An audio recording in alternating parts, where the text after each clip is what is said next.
यकीन मानो इतने इजी क्वेश्चन आ रहे होंगे ना मेरे, तो मैं दोबारा से दे देती अगर मुझे पता होता इतना इजी क्वेश्चन आ रहा है। सो फिर दिक्कत कहाँ आती है कि इतने सारे फॉर्मूलाज याद रखने से अच्छा है हम कुछ लॉजिकली इस चीज़ को याद रख लें।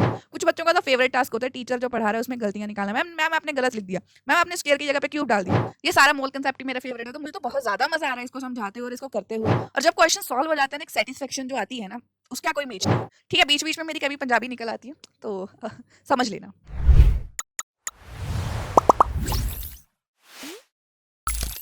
Hello Vedans, this is Sumandeep, your Vedantu chemistry teacher, and स्वागत है आप सबका फर्स्ट सेशन ऑफ क्लास 11 जिसमें हम डिस्कस करने वाले हैं top 10 questions from latest exam of JEE.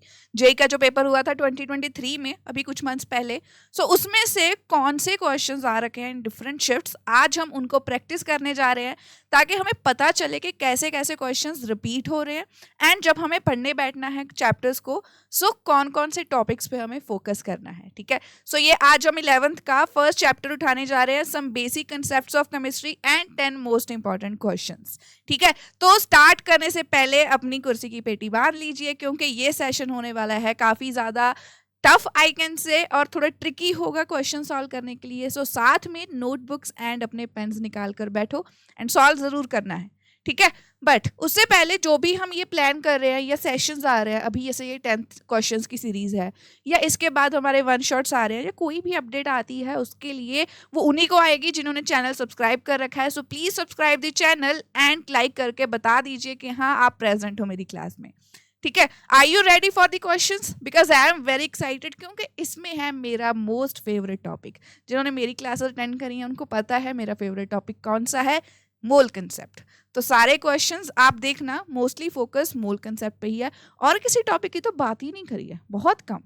उसके बाद से जो टॉपिक शुरू होते हैं वहां से असली चैप्टर शुरू होता है ना वैसे भी, तो उसके क्वेश्चंस यहाँ पर गिवन है। फर्स्ट क्वेश्चन देख लीजिए, ये आ रखा है जेईई मेन 2023 11 अप्रैल की इवनिंग शिफ्ट में, और ये एमसीक्यू था। ठीक है, दो तरह के क्वेश्चंस आते हैं, या तो एमसीक्यूज आएंगे या आपको आएंगे जिसमें आपको इंटीजर वैल्यू बतानी होती है, न्यूमेरिकल्स, दोनों में ही चांसेस हैं इसके आने के। ठीक है, सो चलिए स्टार्ट करते हैं। आप रीड करिए इसका क्या है। A solution is prepared by adding 2 gram of x in 1 mole of water, mass percentage. इतना इजी क्वेश्चन, लाइक बहुत ही ज़्यादा आसान क्वेश्चन है। जो आप फोबिया लेकर चलते हो कि मोल कंसेप्ट तो बहुत डिफिकल्ट है या सारी concentration terms are very difficult, कितना इजी है। जल्दी से मुझे कमेंट सेक्शन में अपना आंसर ज़रूर बताना, क्योंकि मुझे पता है जो आईआईटी क्रैक करना चाहते हैं, जो जेईई के एग्जाम क्लियर करके जाना चाहते हैं आईआईटी में, उनके लिए तो ये बाएं हाथ का खेल है। तो चलिए देखते हैं। जिनको नहीं आ रहा कोई बात नहीं, सीख ही रहे हैं ना हम। पहले अच्छा, जिनके बिल्कुल ऊपर से गया ये क्वेश्चन, इन्होंने दिया है एक सोल्यूशन जिसमें 2 ग्राम एक्स डाला है एंड 1 लीटर पानी डाल दिया। ओके, अब मास परसेंटेज पूछी है, तो सबसे पहले क्या कर सकते हो, जो फॉर्मूला है मास परसेंटेज का वो लिख लेते हैं। So mass percentage formula, what is the mass percentage formula? Mass of component, जो भी कंपोनेंट, यहां पर एक्स का मास, एक्स का मास, यस। तो यहां पर mass total, total mass, percentage है तो 100 से मल्टीप्लाई करना पड़ेगा। जिन्होंने मेरा सेशन देखा उनको तो रट गए होंगे ये फॉर्मूलाज, बहुत बार कर चुके हैं हम इस चीज की बात, मैं पता नहीं कितनी बार ये फॉर्मूलाज लिख चुकी हूँ। सो यहाँ पर 2 gram of X is added, तो यहाँ पर तो 2 ग्राम आ जाएगा। अब टोटल मास लेना है, अब यहीं पे गलती करते हो आप, क्या करते हो पानी का मास ले लेते हो, बट यहाँ पे उन्होंने भी इसको मोल की फॉर्म में दिया है। सो सबको पता है, जिसको नहीं पता, 1 mole is equal to molecular mass और atomic mass of that compound और एलिमेंट। यहाँ पर वाटर क्या है, एक मॉलिक्यूल है तो उसका क्या रहेगा मॉलिक्यूलर मास, और पानी का मॉलिक्यूलर मास कितना है 18 ग्राम पर मोल, मोलर मास आएगा। सो यहाँ पर 18 ग्राम तो पानी है प्लस प्लस, क्योंकि टोटल मास है, सो 2 + 18 आएगा। सो जब 2 + 18 आएगा मल्टीप्लाइड बाय 100, सो 2/20। कितना इजी क्वेश्चन था बताओ, इससे इजी कोई क्वेश्चन है?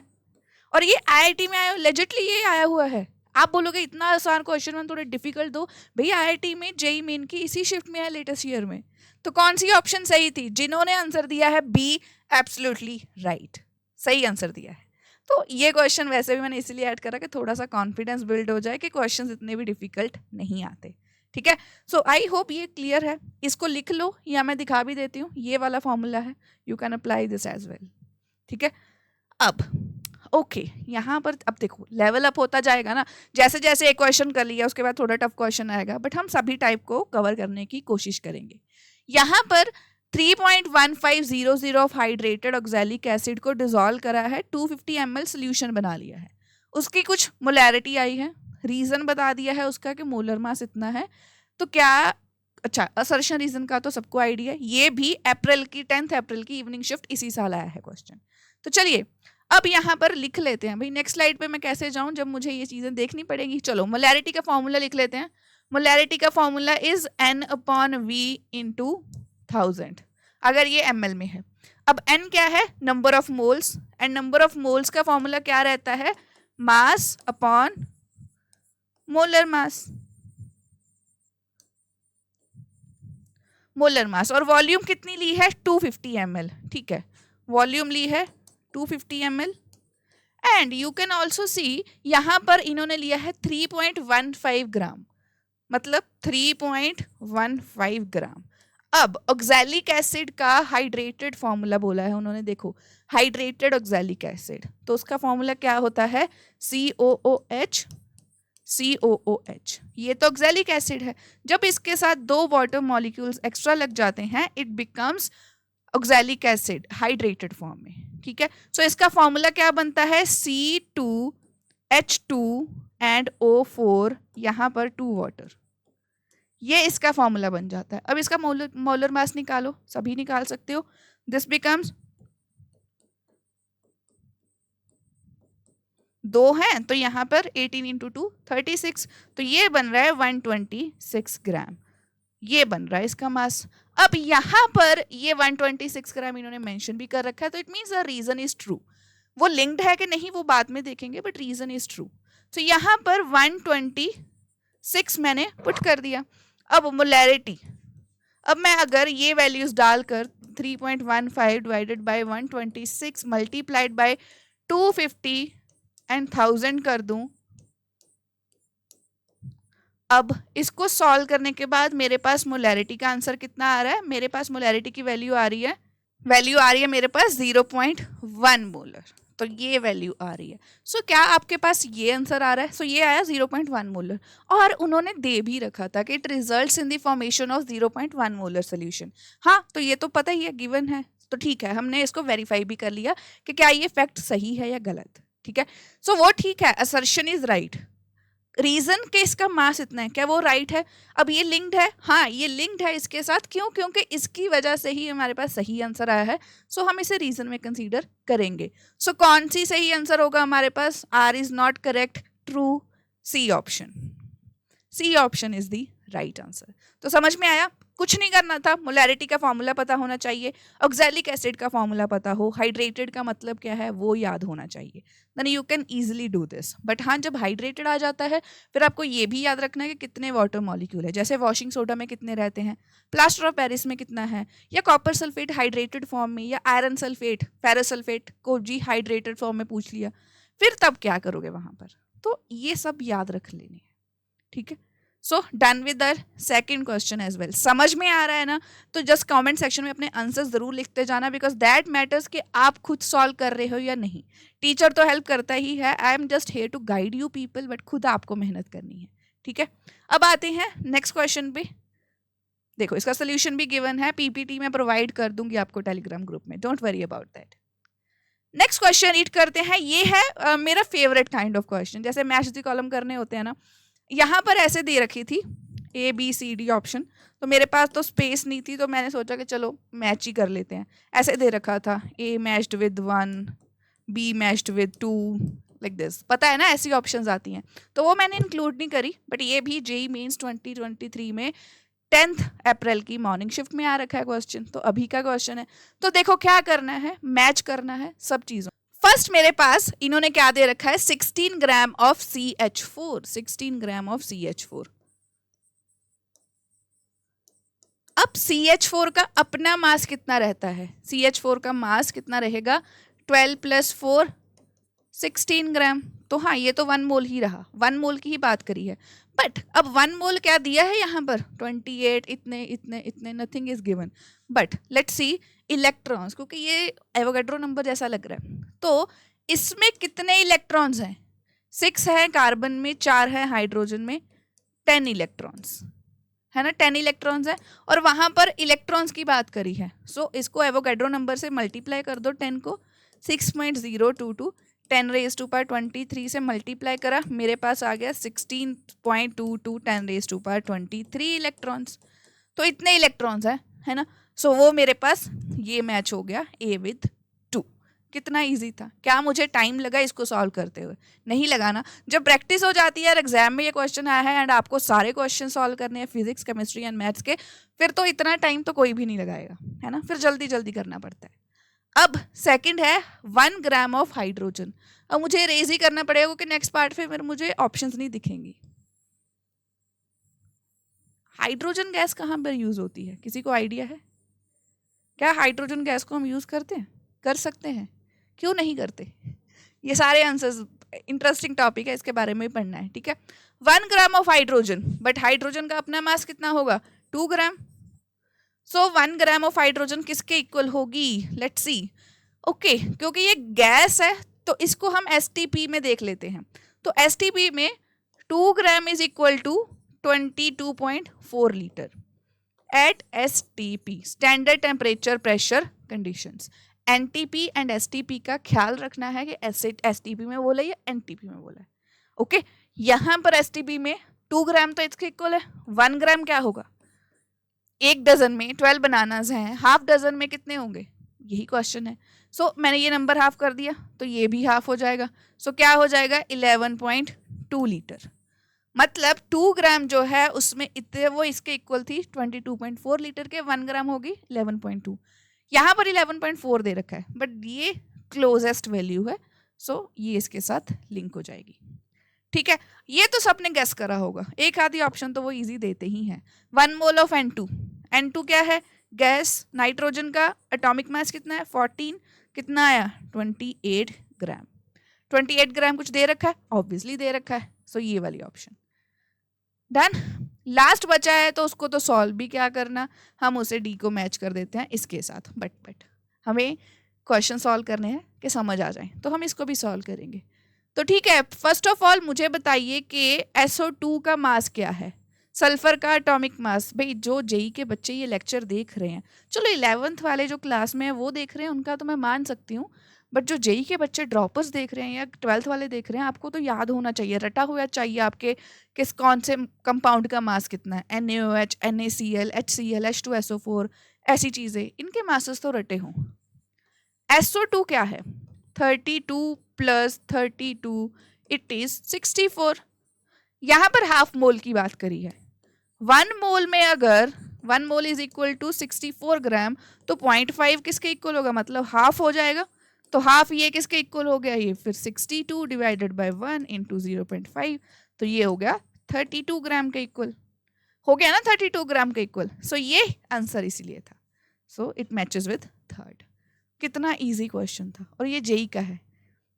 यकीन मानो इतने इजी क्वेश्चन आ रहे होंगे ना मेरे, तो मैं दोबारा से दे देती अगर मुझे पता होता इतना इजी क्वेश्चन आ रहा है, ठीक है। So mole concept is not difficult. अच्छा हाँ, उसके लिए डिफिकल्ट हो सकता है जिसको अभी तक ये नहीं पता कि इलेक्ट्रॉन से कैसे लिंक करना है, जिसको ये नहीं पता कि NTP STP में कैसे कंसीडर करना है, जिसको ये नहीं पता कि वेट कैसे कैलकुलेट करके मोल से लिंक करते हैं। सो प्लीज़ उसके लिए मोल कंसेप्ट की जो मैंने वीडियो डाली है उसको देख लीजिए। This is not for me, वो आपके लिए इंपॉर्टेंट है, क्योंकि जो चीज़ें मैंने उस लेक्चर में सिखाई हैं वो ऑल ओवर जहाँ पे भी मोल की बात होगी वो सारे फॉर्मूलाज यूज होने वाले हैं, ठीक है। So please watch that lecture. अब सोल्यूशन इसका मैंने कर दिया है। अब ये क्वेश्चन देखो, ये क्वेश्चन ना इजी है, बस number of molecules and number of moles निकालने हैं। बट या तो आप फॉर्मूलाज याद रख लो, वो मैं बता भी दूंगी। फॉर्मूलाज मैंने यहाँ पर मेंशन भी कर दिए हैं। देखो बस जो गिवन नंबर है उसको डिवाइड कर दो वॉल्यूम से एंड नंबर ऑफ मॉलिक्यूल को मल्टीप्लाई कर दो फिर उससे। बट अब कई बार इतने सारे फॉर्मूलाज याद रखने हैं आपको, फिजिक्स के, मैथ्स के, फिर केमिस्ट्री में भी बहुत सारे आएंगे, केमिकल काइनेटिक्स में जैसे फॉर्मूलाज आते हैं। सो फिर दिक्कत कहाँ आती है कि इतने सारे फॉर्मूलाज याद रखने से अच्छा है हम कुछ लॉजिकली इस चीज़ को याद रख लें। तो थोड़ा लॉजिक लगाएंगे यहाँ पर। Number of molecules and moles in 2.8375 2.8375 litre. इस वॉल्यूम में उन्होंने पूछा है कितने number of moles and molecules होंगे। ठीक है, first of all let's see 22.4 litre का मतलब है, इसका मतलब क्या है अगर 22.4 लीटर है, it means 1 mole of oxygen. अब अगर 2.3875 लीटर दे रखा है सो कितना होगा 1/22.4 लीटर मल्टीप्लाइड बाई 2.8375। सो अब क्या है कह रहा मैंने, मुझे पता है स्टैंडर्ड कंडीशंस में 22.4 मतलब 1 मोल के इक्वल, तो जब गिवन लीटर है वो किसके इक्वल होगा, मुझे पता है 12 बनानास इक्वल टू 1 डजन, तो मेरे पास अगर 18 बनानास है तो किसके इक्वल होंगे, सेम मेथड यूज हुआ है। सो अब ये देखो सेम ही है, यहाँ पर सेम ही चीज करी, 2.8375 यहाँ पर भी सेम ही है 2.8735 डिवाइडेड बाई 22.4। तो इस फॉर्मूला को रटा दिया मैंने बट आपको कंसेप्ट को समझाकर। ठीक है, सो आंसर क्या आ चुका है मेरे पास 0.125 मोल्स, ये मोल्स आ चुका है आंसर। अब सेकंड वे क्या है, सेकंड उन्होंने क्या पूछा है, अब देखो कोई क्वेश्चन जिसमें 0.125 मोल्स हो, आइदर दिस ऑप्शन और दिस ऑप्शन, दोनों ऑप्शंस में से कुछ भी हो सकता है। अब इसको देखना है, ये डिस्कार्ड कर देते हैं, ये भी डिस्कार्ड कर देते हैं। अब बचा है 1 मोल में अगर 6.022 10⁻23 मॉलिक्यूल्स हैं,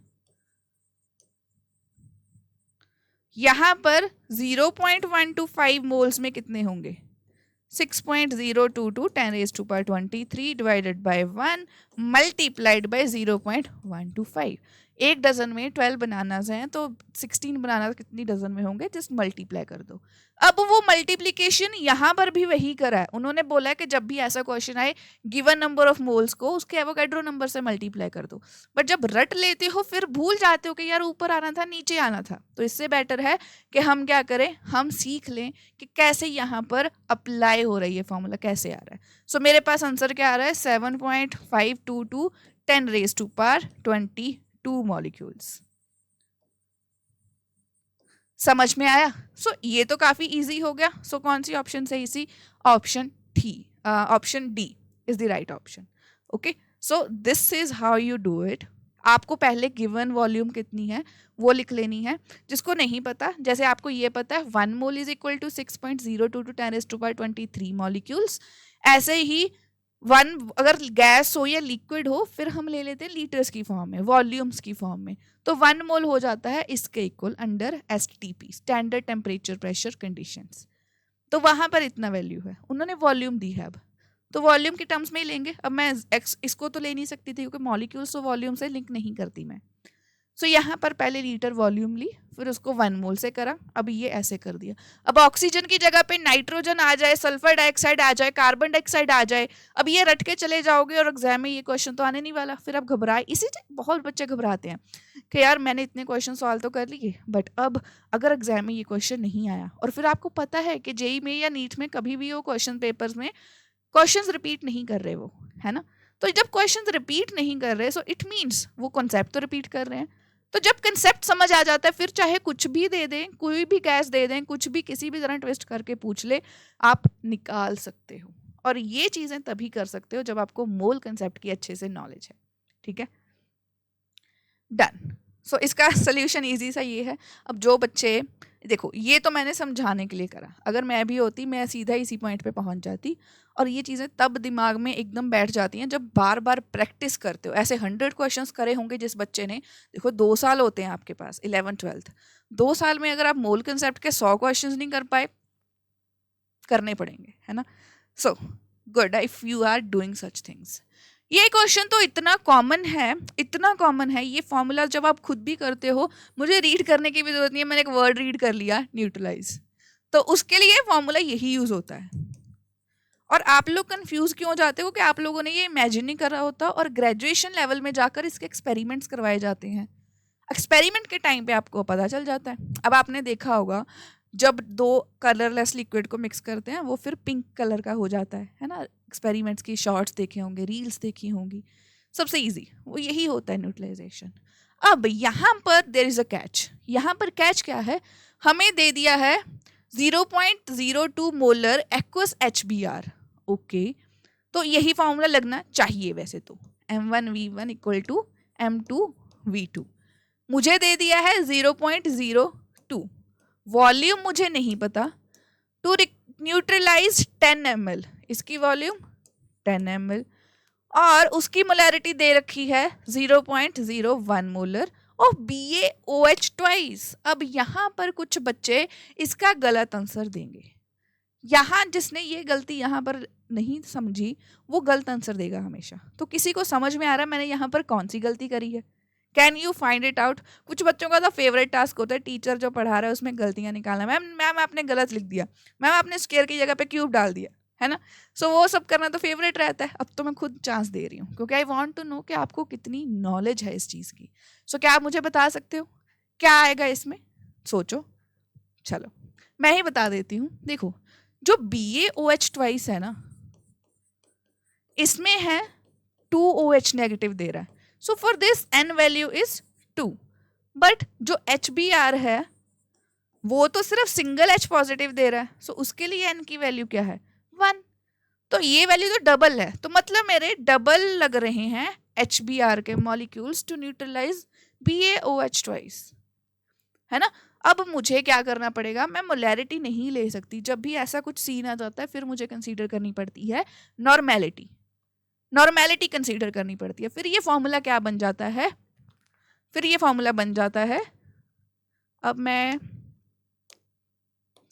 तो ये बन जाता है N1V1 इक्वल टू N2V2। बाकी चीज़ें सेम रहेंगी, बट यहाँ पर जो मैंने लिया था 2 इंटू, यहाँ पर अब 2 हो जाएगा क्योंकि इसका एन फैक्टर 2 है, उसको मोलैरिटी से मल्टीप्लाई कर देंगे। सो ये वैल्यू क्या है इसकी? देखो, HBr के लिए तो N की वैल्यू 1 ही है, so molarity is equal to normality for HBr। Molarity is equal to normality for HBr, वो ऐसा ही रहेगा। अब यहाँ पर नॉर्मेलिटी की जो वैल्यू है इसमें हम क्या कर सकते हैं, यहाँ पर लिखना है 0.02, वॉल्यूम हमें पता नहीं है। अब यहाँ पर उन्होंने 0.01 दे रखी है, हमें 0.02 लेनी है, ठीक है। 0.02 क्यों लेनी है? क्योंकि उसने 2 OH नेगेटिव आयंस दिए हैं, इसीलिए। मल्टीप्लाइड बाय वॉल्यूम कितनी है? 10 ml। सो वॉल्यूम निकालनी है, क्या आया? 0.02 इंटू 10 डिवाइडेड बाय 0.02, 10। देखो, जेई में बोलते हैं कि कैलकुलेशंस बहुत ज़्यादा करनी पड़ती हैं, कहाँ कैलकुलेशन करनी पड़ी? 10 ml, इतना इजी तो उन्होंने दे दिया था, है ना। सो राइट ऑप्शन क्या है मेरे पास? C option, that is the right answer. तो आई गेस समझ में आ गया है। यहाँ पर देख लीजिए इस चीज़ को, आप ये वाला फॉर्मूला यूज नहीं करोगे। जब भी ऐसा क्वेश्चन आएगा, न्यूट्रलाइजेशन वर्ड आएगा, M1V1 M2V2, N1V1 N1V2, ये फॉर्मूला यूज होने वाला है। बट ये गलती मत कर देना, ठीक है। यहाँ पर इस चीज़ का ख्याल रखना है कि आप कहाँ पर उसके नंबर देख रहे हो कि कितने नंबर ऑफ इलेक्ट्रॉन्स एक्सचेंज हुए हैं। H2SO4 के लिए ये चीज़ हमेशा याद रखनी है कि वो हमेशा N फैक्टर 2 रहता है, ओके। ये भी इवनिंग शिफ्ट में आ रखा है क्वेश्चन। और देखो, एक्सप्लेन करने की जरूरत भी नहीं पड़ती अगर मैं खुद कर रही हूँ। अगर आप खुद एग्जाम में कर रहे हो, आपको पता है देख करके क्या करना है, ठीक है। So please practice these kind of question, इनके हाई चांसेस हैं। This kind of questions have high chances, इनसे क्वेश्चंस आते ही आते हैं भैया, पढ़ लो इस चीज को, ठीक है। हाँ, थोड़ा सा डिफिकल्ट कर देते हैं। ये क्वेश्चन आ जाता है स्टोकियोमेट्री से, एंड स्टोकियोमेट्री क्या बताती है? नंबर ऑफ मोल्स के साथ कितना क्या बन रहा है, कितना डिफर कर रहा है, बस वही बताना होता है। अब यहाँ पर हम इसे कैसे कर सकते हैं? फर्स्ट ऑफ ऑल, इक्वेशन क्या बता रही है कि 4 मोल ऑफ नाइट्रिक एसिड। अच्छा, क्वेश्चन में क्या पूछा, कितना चाहिए KNO3 बनाने के लिए? 4 मोल से 3 मोल बन रहे हैं, ठीक है, लिख लूं। 4 mole of HNO3 is forming 3 mole of KNO3. अब पूछा क्या है? Amount. Amount of HNO3 required to produce 110 gram of KNO3।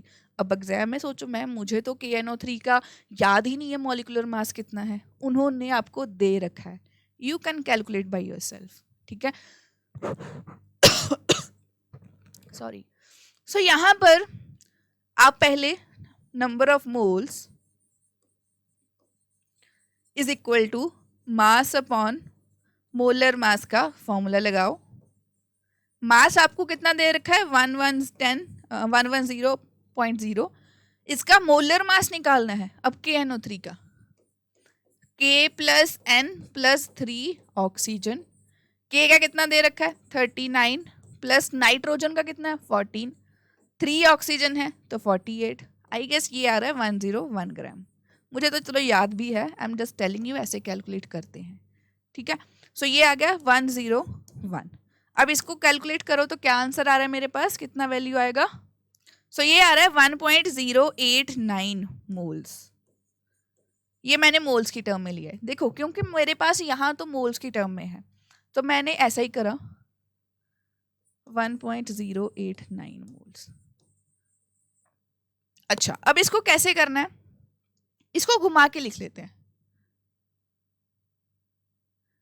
इसको कैसे लिखते हैं, देखो 3 मोल्स ऑफ KNO3 कैसे बने थे, 4 मोल ऑफ HNO3 से, 4 मोल ऑफ HNO3। ये तो वही फर्स्ट लाइन जो मैंने लिखी है उसी से निकाला। अब 1.089 मोल्स ऑफ KNO3 किससे बनेंगे, ये बन रहे हैं 4/3 × 1। ये तो हो गया यूनिटरी मेथड। सो कितना आ रहा है मेरे पास यहाँ पर बताइए। सो ये आ रहा है 1.452 मोल्स। तो मतलब अगर मुझे ये इतने मोल्स बनाने हैं तो मुझे इतने मोल्स ऑफ HNO3 चाहिए, मोल्स ऑफ HNO3। अब उन्होंने आंसर मोल्स की फॉर्म में नहीं पूछा है, उन्होंने आंसर पूछा है amount of HNO3 in grams, ठीक है। अब इसका फॉर्मूला मुझे पता है, number of moles equal to mass by molar mass. Mass कितना है वी डोंट नो, N की value 1.452 equal to mass upon molar mass of HNO3 is 63 gram. 63 gram कैसे आता है, HNO3 1 + 14 + 3 × 16, तो ये आ गया मेरे पास 63 ग्राम पर मोल। ये मोलर मास मैं फिर भी बार बार बता रही हूँ कि कुछ बच्चे ऐसे भी देख रहे होंगे जिनको यहाँ पर दिक्कत आ जाती है। सो घबराना नहीं है, ऐसे हर मॉलिक्यूल का कैलकुलेट करो। ये अब 15-20 न्यूमेरिकल्स में अगर आ जाए तो आपको पता चल जाएगा, आपको याद रहेगा कि कैसे इसकी कैलकुलेशन करते हैं, है ना। सो अब यहाँ पर मुझे क्या करना है, मास निकालना है। सो वैल्यू क्या आएगी 63, इससे मल्टीप्लाई हो जाएगा 1.452 से। सो मेरे पास आंसर क्या आ रहा है, मेरे पास आंसर आ रहा है 191.5 ग्राम। सो क्या ये ऑप्शंस में है 91.5 ग्राम, ऑब्वियसली इट इज देयर। सो ये ऐसे क्वेश्चंस करते हैं। अब इसमें थोड़ा टाइम लग सकता है सॉल्व करने में, ठीक है। करना क्या है, आपको पहले मोल्स की टर्म में दिया है। ऐसे क्वेश्चंस तो इतने कॉमन है ना, जब आप पहली बार मोल कंसेप्ट पढ़ लेते हो ना, टीचर तभी से करवाना शुरू कर देता है। मुझे पता चल गया कि अच्छा 4 मोल बना रहे हैं 3 मोल, तो मुझे अगर मास दे रखा है तो मैं ये फॉर्मूला अप्लाई करके मोल्स निकाल लूँ, तो मेरे पास 1.089 मोल्स आ गए। तो मैंने सोचा 4 मोल से अगर 3 मोल बन रहे हैं, या वो 3 मोल से 3 मोल बन रहे हैं 4 मोल से, तो 1.089 मोल कितने से बनेंगे, वही बनाना वाली एग्जाम्पल। जब वो निकल गया फिर मैंने पूछा कि अच्छा ठीक है, अमाउंट तो मुझे दे रखा है, इन्होंने मास में पूछा है, सो मोल कंसेप्ट को मुझे मास में कन्वर्ट करना पड़ा। तो यहाँ पर एक टिप देना चाहूँगी कि अपने पास आज इस चैप्टर को स्टार्ट कर रहे हो, वीडियो को अगर अभी से बीच में से देख रहे हो, तो प्लीज़ मोल कंसेप्ट के सारे फॉर्मूलाज एक पेज पे लिख लो, चिपका लो अपने रूम में सामने, क्योंकि ये प्रैक्टिस से ही आते हैं, ओके। और बार बार बुक पे पेज पलटना के कौन सा फॉर्मूला यूज़ होगा, उससे बेटर है एक पेज पे लिख लो, लिखने में भी प्रैक्टिस हो जाएगी, बार बार क्वेश्चंस करोगे तो फिर तो होगी ही, है ना। बाकी मैं भी हूँ करवाने के लिए, डन। सो ऐसे इसका सोल्यूशन भी दे रखा है, you can also take a look here, but जो मैंने करवाया है वो भी अच्छा है, वो सही है। चलो, अब ये क्वेश्चन तो सबने देखा होगा, limiting reagent, access reagent. Limiting reagents क्या होते हैं, लिमिटिंग रिएजेंट्स होते हैं जैसे, हाँ, बर्गर बना रहे हैं मेरे पास, मुझे 5 बर्गर बनाने हैं, बट मेरे पास 60 टिक्कियाँ हैं, है ना। तो अब मुझे पास बन तो बनाने हैं, बन है मेरे पास सारे इक्वल, 5 ही बन है, और मैंने सब मसाले भर दिए, सब चीज़ें भर दी। अब 5 की 5 टिक्कियाँ यूज़ हो गई, बट अभी 7 थी तो मेरे पास 2 पड़ी हैं, बट बर्गर बनाने वाला बाकी मटेरियल तो खत्म हो गया ना। सो जो बन्स थे they were the limiting agents, but जो बच गई टिक्कियाँ जो मेरे पास उनके बीच में डालनी थी, वो क्या है अब, वो एक्सेस रिएजेंट है। यहाँ पर इन्होंने पूछा है लिमिटिंग रिएजेंट कौन सा है वो बताइए, और बताइए कितने नंबर ऑफ मोल्स बनेंगे।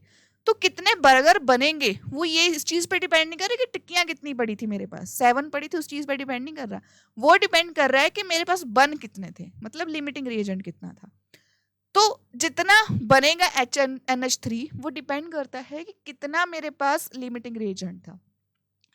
अब बहुत बच्चे ये गलती करेंगे कि ये 20 ग्राम तो ज़्यादा लग रहा है, ये होगा एक्सेस रिएजेंट, 5 ग्राम कम लग रहा है, ये होगा लिमिटिंग रिएजेंट। बट ऐसा नहीं होता, हमें इस टर्म में नहीं निकालना होता, हमें निकालना होता है नंबर ऑफ मोल्स की टर्म में। सो इसके लिए मास अपॉन मोलर मास, मास है इसका 20, मोलर मास कितना है 28। सो ये आ रहा है 0.714 मोल्स, ये इतने मोल्स आ रहे हैं। ऐसे ही मुझे हाइड्रोजन के लिए निकालने हैं, number of moles of hydrogen. अब मैं बार बार फॉर्मूला क्यों नहीं लिख रही, क्योंकि हम 7th क्वेश्चन करने जा रहे हैं, तो पहले 5-6 क्वेश्चन में मैंने सब में फॉर्मूला मेंशन कर दिया है, ठीक है। अब यहाँ पर मास कितना है 5 ग्राम, और मोलर मास कितना लेना है, हाइड्रोजन है तो 2 ग्राम आएगा। सो ये है 5 को 2 से डिवाइड करना है तो 2.5 मोल्स है ना। अब कौन से मोल ज्यादा है, 2.5 तो ज्यादा है, तो ये एक्सेस रिएजेंट हो गया। सो यहाँ पर जो हाइड्रोजन है दैट इज एक्सेस रिएजेंट, और ये क्या है मेरे पास लिमिटिंग रिएजेंट, ये है लिमिटिंग रिएजेंट। तो कौन सा क्वेश्चन, कौन सी ऑप्शन, ये 2 ऑप्शंस मेरे पास बची हैं। अब फॉर्मूला के अकॉर्डिंग हमारे पास इक्वेशन क्या है, NH2N2 3H2 गिविंग 2NH3 20 ग्राम। सो अब यहाँ पे आंसर उन्होंने किस टर्म में पूछा है, मोल्स की फॉर्म में। ओके, सो अगर मेरे पास 1 मोल बना रहा है 2 moles of NH3, 2 mole of NH3 बना रहा है, सो मेरे पास कितना निकाला मैंने 0.714। तो 0.714 मोल्स कितना बनाएंगे, 2 divided by 1 multiplied by 0.714 moles. So इसको मल्टीप्लाई करने के बाद मेरे पास आ रहा है 1.42 मोल्स। तो मेरे पास इतना आंसर आ रहा है। सो क्या ये गिवन थी option, obviously it was given. So कितना आया 1.42, C option is right. So पहले नंबर ऑफ मोल से आपको निकालना है, पता करना है कि कौन सा लिमिटिंग रिएजेंट है, जिसके कम नंबर ऑफ मोल्स हैं वो लिमिटिंग रिएजेंट है। जब ये खत्म हो जाएगा फिर ये जितना मर्जी बच जाए ये बनना बंद हो जाएगा, ठीक है। अब उन्होंने ये भी पूछ लिया, ये तो बता दिया, अब ये भी बताइए कि कितना बनेगा। सो आपने नंबर ऑफ मोल्स, इन्होंने नंबर ऑफ मोल्स की टर्म में पूछा है, सो मैंने वही करा कि 1 मोल से अगर 2 मोल बन रहे हैं सो 0.714 मोल से कितने बनेंगे। सो ये आंसर मेरे पास आ जाता है। अब इसका क्वेश्चन का ये भी अप्रोच है, आप मोलर मास भी, आप मास भी निकाल सकते थे, बाद में मोल्स में कन्वर्ट कर लो, but this is an easier way. So ये ना मेरे फेवरेट टाइप ऑफ क्वेश्चंस है, ये जो क्वेश्चंस ऐसे आते हैं ना, ये सारा मोल कंसेप्ट ही मेरा फेवरेट है। तो मुझे तो बहुत ज़्यादा मज़ा आ रहा है इसको समझाते हुए और इसको करते हुए, और जब क्वेश्चन सॉल्व हो जाते हैं ना, एक सेटिस्फेक्शन जो आती है ना, उसका कोई मैच नहीं है ना। सो यहाँ पर अभी ये क्वेश्चंस करते हैं, ठीक है। बीच बीच में मेरी कभी पंजाबी निकल आती है तो समझ लेना। ओके, ये क्वेश्चन भी अच्छा है भाई, बहुत अच्छा है। हीमोग्लोबिन में 0.34 आयरन का है, और उसके में पूछा है आप नंबर ऑफ एटम्स बताइए। इतना कुछ लिंक कर दिया भाई इस चीज में, एटॉमिक मास लिंक कर दिया, मास परसेंटेज लिंक कर दी, हीमोग्लोबिन ले आए, और साथ में ले आए ये आयरन का, कि आयरन में कितने प्रेजेंट हो गए एटम्स, मूल कंसेप्ट आ गया। फिर यहाँ पर तो दिमाग एक बच्चे का खराब हो गई, वहां पर मेरी सिंपैथी है आप लोगों के साथ, कि यहाँ पर तो फिर सोचोगे भाई क्या करना है, एक टॉपिक मिस कर दिया, सारा कंसेप्ट गलत, सब फिर कहाँ ही करोगे। सोचो जिसने ये चीज़ छोड़ दी, मास परसेंटेज नहीं समझी, तो वो कैसे करेगा ये। तो सब चीज़ें इंपॉर्टेंट हैं, ठीक है। अब इसको देख लेते हैं कैसे करना है। 0.34% का मतलब पता है क्या है, कि 0.34 ग्राम प्रेजेंट है, gram of iron by mass भी लिखा है, इन 100 ग्राम ऑफ हीमोग्लोबिन। अभी यहाँ पर आप लोगों को घबराना नहीं है कि ऐसे हैवी वर्ड्स यूज कर लिए, हीमोग्लोबिन तो बायो का आ गया, नहीं, वो सिर्फ आपको कंफ्यूजन करने के लिए देते हैं। क्वेश्चन तो नॉर्मल ही है, तो उस चीज़ पर ध्यान भी नहीं देना, ठीक है। अब मैं अगली स्लाइड पे लिख लूँ इसी चीज़ को, कि 100 ग्राम ऑफ HB में, हीमोग्लोबिन में 0.34 ग्राम ऑफ आयरन प्रेजेंट है। सिंपली मैंने जो गिवन है वो लिख लिया है, ठीक है। अब उन्होंने पूछा है कि इसमें नंबर ऑफ एटम्स कितने होंगे इन 3.3 ग्राम ऑफ हीमोग्लोबिन। ओके, अगर 100 ग्राम में इतने हैं तो 3.3 ग्राम ऑफ हीमोग्लोबिन में कितने होंगे? फिर से यूनिटरी मेथड आ गया। तो जिसको यूनिटरी मेथड आता है वो तो इसमें पाशा है इस टॉपिक में, तो ये कैलकुलेशन कर सकते हो। बट उन्होंने क्या पूछा है? नंबर ऑफ एटम्स इन 3.3 ग्राम। ठीक है, सो ये मेरे पास आंसर कितना आ रहा है? 0.01122। सो इतने ग्राम बनेंगे आयरन के, ग्राम ऑफ आयरन। बट उन्होंने मुझसे ग्राम्स में नहीं पूछा, उन्होंने मुझसे किस फॉर्म में पूछा है? उन्होंने मुझे पूछा है इन टर्म्स ऑफ मॉलिक्यूल्स की फॉर्म में। ठीक है, कर लेंगे। अब मुझे अगर ग्राम्स में दे रखा है तो नंबर ऑफ मोल्स कैसे निकालते हो? Mass upon atomic mass. यहाँ पर एटॉमिक मास लेंगे, जो अभी मोलर मास भी ले लेते हैं एक मोल का। सो यहाँ पर क्या आएगा? मास कितना गिवन है यहाँ पर वो हमने निकाला है 0.01122। मोलर मास आयरन का किसको याद है? 586 ग्राम है, इन्होंने दे भी रखा है 56 ग्राम, तो वही यूज होगा 56 ग्राम। अब यहाँ पर इस चीज़ की कोई वैल्यू निकल आएगी। बट अब यहाँ पर फॉर्मूला आगे क्या रहता है? इतने नंबर ऑफ मोल्स है, सपोज इतने मोल प्रेजेंट है, तो मुझे पता है अगर एक मोल में, देखो 3 स्टेप हैं इसके, अगर एक मोल में 6.022 10⁻23 मॉलिक्यूल्स प्रेजेंट हैं, यहाँ पर एटम्स की बात होगी क्योंकि आयरन एटम है, आयरन एटम है। आई होप इतना तो याद होगा एटम, मॉलिक्यूल्स एंड आयंस में क्या डिफरेंस है। आयरन की बात हो रही है, ये एक एटम ही है, यहाँ पर एटम्स की फॉर्म में रहता है, ये मेटल है। तो इतने में कितने होंगे जो गिवन है? 0.01122। 56 में कितने होंगे? सो क्या करना है? यूनिटरी मेथड लग गया। So what will you do? 6.022 into 10⁻23 divided by 1 multiplied bye 0.01122 divided by 56। या तो आप इसको यहीं पे निकाल लो या यहाँ पर निकालो। सो आपके पास कुछ आंसर आएगा। So that answer is 1.21 into 10⁻20। ये आंसर आ रहा है। तो आपका आंसर आया। किसी ने मेरे से पहले सॉल्व करा, क्योंकि मैं तो एक्सप्लेन भी कर रही हूँ, आप तो मेरे से पहले सॉल्व कर सकते हो इस चीज़ को। सो यहाँ पर थोड़ी मेहनत है। क्वेश्चन क्या था? उन्होंने बोला था कि हीमोग्लोबिन में इतना आयरन प्रेजेंट है, तो अगर 3.3 ग्राम लूँ तो उसमें कितना आयरन प्रेजेंट है इन नंबर ऑफ मॉलिक्यूल्स। सो मुझे सारे फॉर्मूलाज याद करने पड़े। यूनिटरी मेथड लगाया कि 100 ग्राम आयरन हीमोग्लोबिन में अगर इतना आयरन प्रेजेंट है तो 3.3 ग्राम में कितना होगा? Unitary method. उसके बाद मैंने नंबर ऑफ मोल्स निकाल लिए, ग्राम निकाल लिए थे, एटॉमिक मास मुझे पता था।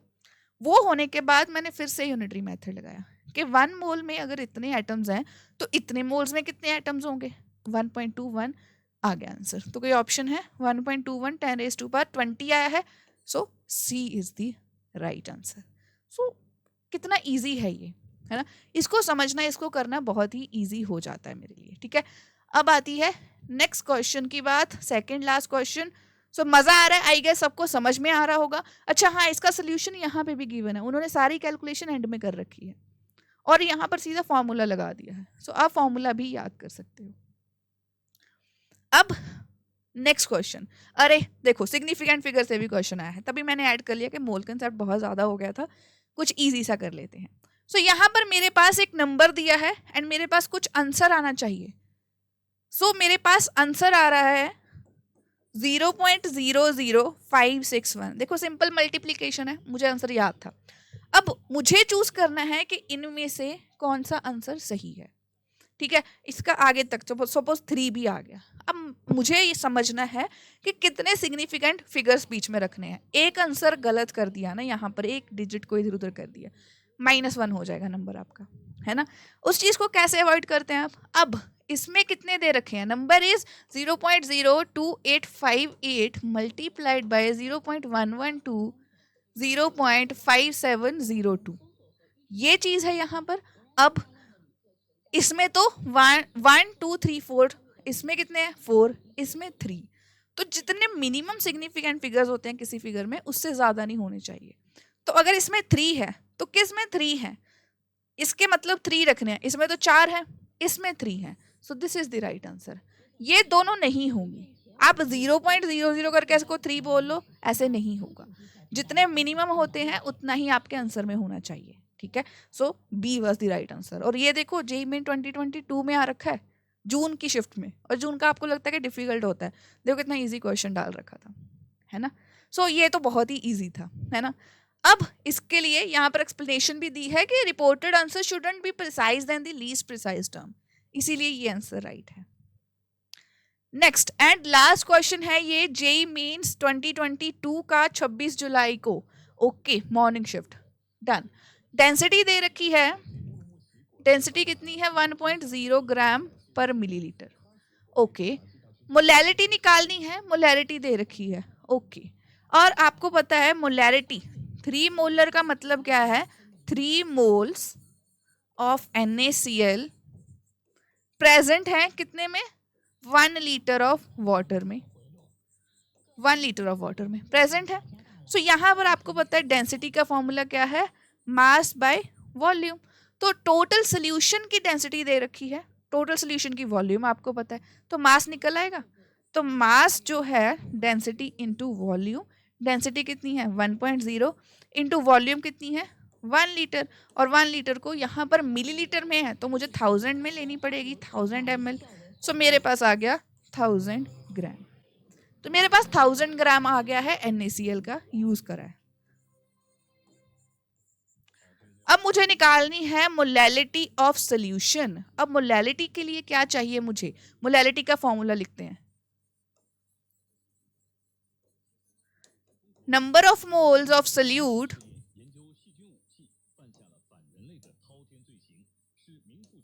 Divided by mass of solvent